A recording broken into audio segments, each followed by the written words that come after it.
चूंकि बिहार में चुनाव सर पर है, मैं नीतीश जी को चैलेंज करता हूं कि वो अपने सहयोगी दल भाजपा के नेता मोदी और अमित शाह से बात करके सवाल तो पूछिए। આ સાંભળ્યા તમે વડગામના એમએલએ જિગ્નેશ મેવાણીને। થોડાક સમય પહેલા સુરત જિલ્લાના પલસાણા તાલુકાના જોડવા ગામમાં આવેલી ટેક્સટાઇલ મિલમાં કેમિકલ ભરેલું ડ્રમ અચાનક ફાટ્યું હતું, જેના કારણે ભીષણ આગ ફાટી નીકળી હતી। આ દુર્ઘટનામાં 2 કામદારોના મોત થયા હતા, જ્યારે અનેક કામદારો ઘાયલ થયા હતા। આગના ધુમાડા દૂર સુધી જોવા મળ્યા હતા। તો હવે આ બાબતે વડગામના એમએલએ જિગ્નેશ મેવાણીએ ગુજરાતની સરકાર અને બિહારની નીતિશ સરકાર પર પ્રહાર કરતા કહ્યું છે કે આ દુર્ઘટનામાં 22 થી વધારે કામદારો ઘાયલ થયા છે, જ્યારે અન્ય મજૂરોની હાલત ખૂબ જ સિરિયસ છે। તેમ છતાં ગુજરાત ભાજપના એમએલએ એમપી કે મંત્રી પીડિતોની મુલાકાતે નથી ગયા। આટલું જ નહીં, અત્યાર સુધીમાં કોઈ પણ કેસ દાખલ કરવામાં નથી આવ્યો।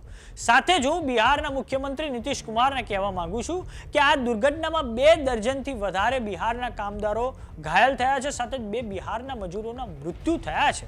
તેમ છતાં તમે તમારા સહયોગી પક્ષ બીજેપીને કેમ નથી કહેતા કે હવે આ દુર્ઘટનામાં એફઆઈઆર દાખલ કરો? તો આ સાંભળો વડગામના એમએલએ જિગ્નેશ મેવાણીએ શું કહ્યું છે। एक केमिकल के इंडस्ट्रियल यूनिट में ब्लास्ट हुआ और 2 मजदूरों की मौत हो गई है। मैं इन परिवारों को श्रद्धांजलि तो अर्पित करता हूँ, लेकिन सवाल ये हो रहा है कि गुजरात की भाजपा सरकार, इतना बड़ा हादसा हुआ, बिहार के मजदूरों ने जान गंवाई, 20 से 22 मजदूर जख्मी हुए और भी 2 मजदूर बहुत ही सीरियस कंडीशंस में, फिर भी गुजरात भाजपा का विधायक, सांसद, मंत्री एक भी व्यक्ति न पीड़ितों की मुलाकात के लिए गया, न इस इंडस्ट्रियल ब्लास्ट की जगह पर आया, न अब तक मुकदमा दर्ज हुआ है।